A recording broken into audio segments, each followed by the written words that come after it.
versus our $1,000 gun. Alright? Alright guys, so in this video today, I got the LFA amp. You guys can see it. LFA amp with the Holosun solar power.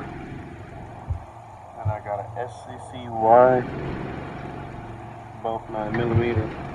And now I got a Taurus G2. You know, always gotta have the Taurus. Budget friendly pistols. Everybody should have each and every one. But let's see how they shoot. Let's see if there's a difference between a $1,000 gun or a $100 gun. As their own budget. We'll see.